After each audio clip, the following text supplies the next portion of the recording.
So the Rambam, when he discusses this very serious issa that we're dealing with, it's Sunday, Rabbi Isai, going to the sugya of Shovavim, Kedushas Einayim, and the Rambam says, Amoyu de Gazach. The Rambam is at the end of Perek Chav Beis, Hilchos Isur Bia, Halacha Yudches.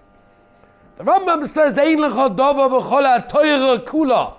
There is nothing in the entire Torah shu kosher l'roi va'om that is hard to people ela lifroish min ha'arayos than to separate from arayos. In fact, before we move on, there is a Rambam in Hilchos Tshuva. I think we did it together when we were learning the Rambam in Tshuva, which we generally do during Elul. We learn the Rambam in Hilchos Tshuva. The Rambam says, Amor de Gazach. The Rambam says that there are certain aveiros that a person does not do tshuva from. And he lists what they are. And one of the items on that list that the Rambam says that people do not do tshuva on is the issue of istaklis ba'arayis. Looking at the inappropriate, look at the things that he shouldn't be looking at. And they ask Akasha, Rabbi Rambam, what's so bad? Why is it that people don't do tshuva from looking at the wrong thing? And the Rambam already answers it. The Rambam says, you know why? Because people think, what did I do wrong? What did I do? Did I do anything wrong? Did I touch her chas v'shalom? Did I sleep with her chas v'shalom? I looked! Big deal! People think in their minds that how it works with this, it's like a museum. It's like a museum. You go to a museum and there's a sign there that says, look, but don't touch. Look, but don't touch. I looked, I didn't touch. What did I do already? I looked at her, no. I touched her, chas v'shalom, and didn't come anywhere close to her. Look, but don't touch. That's what people think. In fact, I think it was one of the years that I gave the shmooze, and somebody was in a very busy area, Moish. They were in a very busy area, and somebody from yeshiva met them and said, what are you doing here? Like, this is not like, what are you doing here? I guess, whatever, he was also there, but what are you doing here? And the Bacha answered him the following answer, I'm looking but not touching. That's what I'm doing. I'm looking but not touching. Zog the Rambam, the reason why people don't do tshuva on this issa is because they think, what's the big deal? I looked, I didn't do anything. And that's the problem. The problem is we don't recognize with the full severity what it is just to look. That's where the problem is. We don't realize how serious it is just the looking, because not only can it lead to things which we'll get to, but just the looking itself is problematic, and we're going to discuss a little bit of that today. Now, again, I want to give a very important double hakdama. I mentioned, if you remember, last week on Sunday, for those of you that were here, that I'm assuming I'm talking to a mature crowd, and I'm assuming I'm talking to people that want to hear, that want to know, that want to understand. So I'm going to try to talk about things that are a little bit sensitive, and perhaps maybe you didn't hear in such a full way ever before. And if anyone here feels that it's too much for them, and they're not able to cope with this, so you don't have to be here. It is for people that want to really try and understand where it's coming from. Somebody said to me, this is a very morbid share because all you're doing is giving us how bad it is and punishments. And I said, in the Hanami, I think we need to start with that. But we are going to be discussing strategies. We are going to be discussing different ideas that worked for many, many people. We're just not going to discuss it in the beginning. Because the first thing we have to discuss is, what is it all about? Where does it come from? What's going on in our brain when it happens? What's the psychology behind people that do these things? And that through that we can help ourselves to try and get out of the rut that many of us have fallen into. So again, there's a Mordecai Rambam Rabbi. He said the Rambam tells us, Ein lecha dava b'chol ha'Torah kula. There is nothing as hard as this. The Rambam is made. Then separating and distancing ourselves from looking at that which we should not be looking at. Asks the Prisha in Even Ezer Siman Chav Hey. He says, I found a steer in the Rambam. There's a contradiction. Because the first Rambam says there's nothing harder, like we just read, to most people than arayas, looking at things we shouldn't and being involved in the inyanim of those things. And at the end of the Rambam he says, which is Be'etzem Be'gemar in Baba Basra, Rubam Begezel U'mi'utum Ba'arayas. Most people steal, the majority of people steal. A few people get involved in arayas. Huh? Rambam, did you not just tell us before that most people are involved and it's the hardest thing for people to get distance from, and here you're telling us people steal? Answers the Prisha. For a person, and Rabbi said, listen carefully, for a person that uses the Yetzer Hara, he ignites the Yetzer Hara, then it's one of the hardest things to ever separate from. If you constantly are busy with this Aveira, and you're not giving yourself a chance to break away, and you're not giving yourself the opportunity to break free, then yes, it will be the hardest thing to separate from.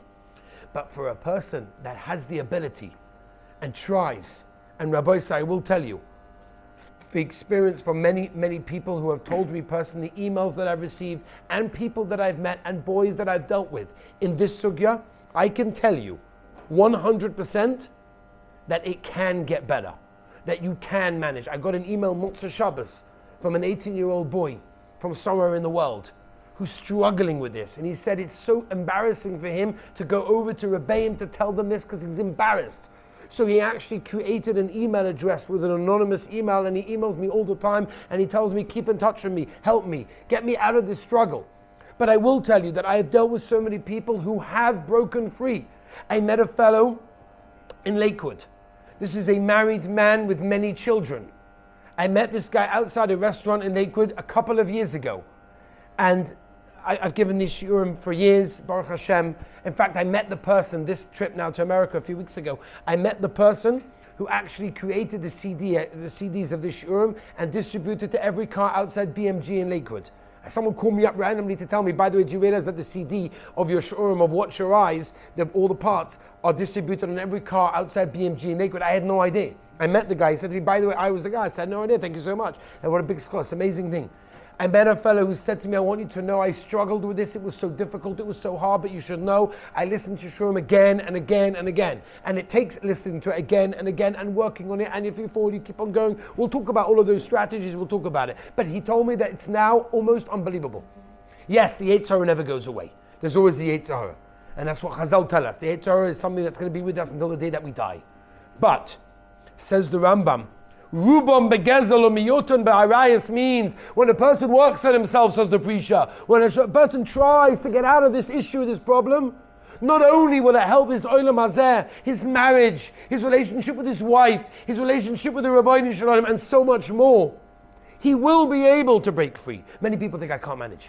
I'm so deep, I'm so far, it's maybe Rabbi, you're talking to everybody else, but me? You don't know my Yetzer Hara. It's so interesting because if everybody says the same thing, then it probably means that everyone also has a very stark Yetzer Hara. Okay? The Rebbeinu Shalom created this to be the Yetzer Hara of our generation. And there is a way to break free. There is a way that we can manage. I can tell you this, I've got emails from people from literally around the world who told me they tried and they managed. Yes, sometimes we fall. That's life. That's the Yetzer Hara. That's Yiddishkeit. That's what it's all about. We have to pick ourselves up. We'll talk about that. Rabbi say, I want to tell you, I'm going to go Rabbeinu Yonah. And again, like I told you in the beginning, the first few weeks are just to get into the sugya, to understand where it comes from, what it's all about, how severe it is, and then we'll move on to the positive and how we can get out of it and strategies to help us l'maisa. And of course, the rewards for people that stop themselves. Rabbeinu Yonah tells us in Pirkei Avos the following. That's the Mishnah in Pirkei Avos. That when you embarrass somebody else, barabim, you publicly embarrass someone, you humiliate someone else. Ein loy chelek ba'olam haba. Rabbi said that's a very serious thing. Be very careful. We're learning in the morning on Sundays. We're learning about the idea of koyach hadibur, koyach of speech.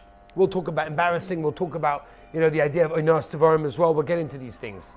But the idea, Rabbi said, we have to understand. It says the Mishnah, Hamalbim b'nei chaver b'rabim. When you embarrass someone in Rabbim, ein loy chelek ba'olam haba. That's very serious. That's really bad.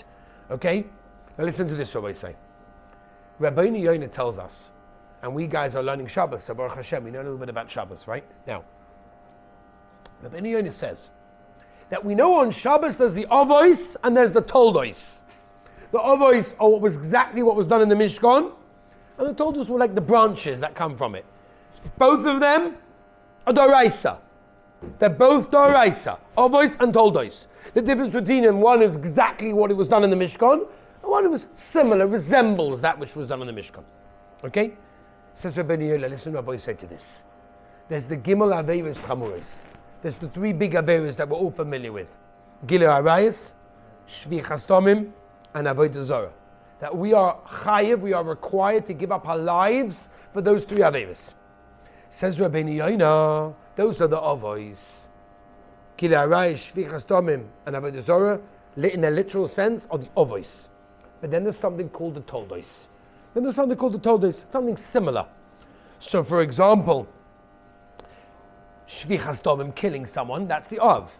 What's the Tolda Shvichas Damim? To embarrass someone.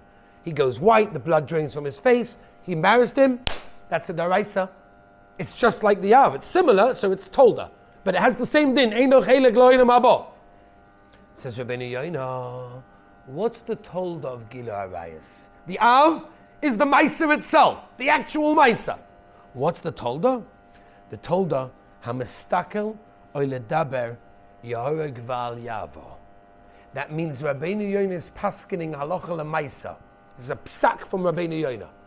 That when you're about to look at something you shouldn't, or even to speak to, which we'll get to, it's Yahoreg Val Yavo. Just like if somebody would say to you, go and sleep with that woman that you're not allowed to sleep with, and you say absolutely not, and he kills you, and you're chayav to give up your life for that, you're also chayav to give up your life before you look at something that you shouldn't be looking at.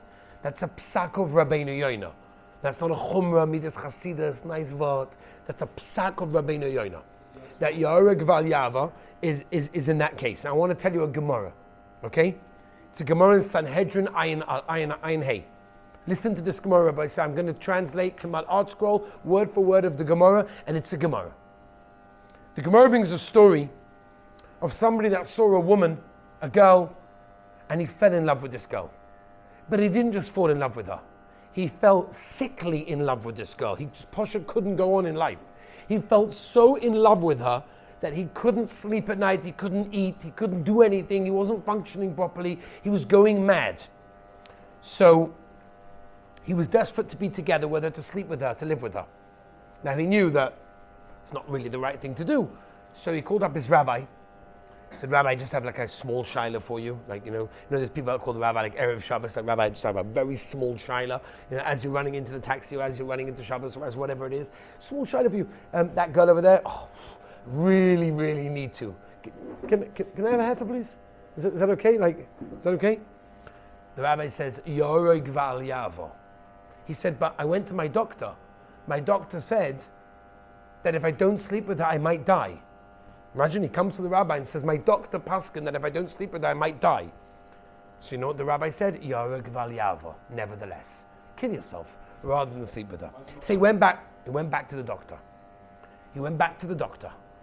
And he said, doctor, what am I going to do? My rabbi doesn't give me a heter, right? What should I do? So the rabbi says, okay, if you can't do that, let her stand in front of you naked. She should be wearing nothing, and she should stand in front of you, and that will hopefully give you some hana that will make you not so sick, and therefore you'll be able to live, otherwise you may die. Rabbi said to Gemara this. He went back to the rabbi. He said, Rabbi, I'm not going to touch her. I won't get anywhere near her. She'll stand in front of me naked. That's it. That will calm me down, and hopefully I'll be able to move on. Otherwise I might die. The doctor said, right? The rabbi says, Yahoreg Val Yavo. Shoot yourself in the head before you do that. Went back to the doctor. And he said, well, I can't. The rabbi said, I'm not allowed. I don't know what to do. Okay, she should speak to you, romance. No, you won't even see her. She'll be behind the wall. You won't even see her. Went back to the rabbi. Rabbi, that's for sure mutter, right? Yahoreg Val Yavo. Says Rabbeinu Yoina, this is a Gemara, Rabbi, so I'm translating to you. We don't understand, and I'm not going to go into the intricacies of the Gemara. She was a Pneuya, she wasn't. Mrs. Hashem tells us already seriously why. He could have married her, but stolen water is always sweeter. As I stated in Mrs. Hashem. He wasn't able to. If he would have made her able, it wouldn't have been as exciting. Let's not get into intricacies of the Gemara. But the idea is Rabbi Sai, that it's so serious, it's so bad. But you know something? It's not only in the next world, it's also in this world. I want to tell you, I recently had a gewaldige schos of being involved in a couple who were going through a very, very, very tough time. And when I say tough, I'm talking about so tough that the therapists that I was sending this couple to told me, give up. It's over. There's no way that this couple is going to be continued to be married. It's over. We tried, you tried. I gave up hours and hours. I cannot tell you how many hours I spent on this couple. They were in Chutz La'aretz, they went in the country. Time differences, meetings, therapists, parents, in-laws, you could imagine. And I just didn't want to give up. What's interesting, and the reason I'm telling you this is because there was a lot of social media going on at the time with this couple. They used to post statuses of themselves going out to eat in restaurants, going out for a drink, going to a water park, all sorts of things. I heard personally from people who also knew this couple and said, wow, I wish I had such a marriage. I wish I had such a relationship with my wife. What am I thinking? Little do you know what's going on behind that screen. It's so easy to post things about the romantic relationship that we have. Complete garbage. Nothing was there whatsoever. Baruch Hashem, I will tell you, there was a happy end to the story. The couple are happily married today in the most amazing thing. And I met one of the therapists recently. He said to me, it's a nace. It doesn't make any sense. But the point is that we see in social media so much that tempts us, that makes it looks good, that doesn't make any sense. I'll tell you. By the way, just agav, on the subject of social media, I know for a fact a person who recently committed suicide, and there was only one reason for him committing suicide: social media. That was the pshat. His wife said it clearly. He was married with kids. He committed suicide because of social media. Okay? It caused a certain pressure, whatever it is. So now we're going to discuss too much about social media. It's a different sugya, a different parasha. But the idea is to understand how dangerous it can be. But I want to tell you, Rabbi, say one or two last things before we finish for today. There's a Gemara in Yuma of Ayin Daled on the base. So, like I said, first couple of weeks we're just getting into a sugya to understand how serious this is. Gemara in Yuma of Ayin Daled on the base. English, I gave you the mon in the midbar to afflict you. In fact, the Gemara, really? The mon was to afflict us? I thought the mon was great. It was to give us nourishment. It was to give us food. It was to continue. That was going. Says the Gemara, you can't compare someone that has pas pasalo, that's someone that cannot has pas pasalo. Klal Yisrael had no idea where their next meal was going to come from. They were scared. They were worried. Who knows what was going to happen? And then the Gemara continues to say, what is the pshat? In toiv mare inayim mehalech nefesh. Better is the sight of the eyes more than the walking of the soul. Omer Reish Lakish. Good is the sight of the eyes looking at a woman more than the meiser itself. In other words, a person, says Chazal, can get more hana by looking at a woman than doing the meiser itself. Says Rav Wolbe Zatzal, what's pshat in this Chazal? Come on, the meiser's got to be better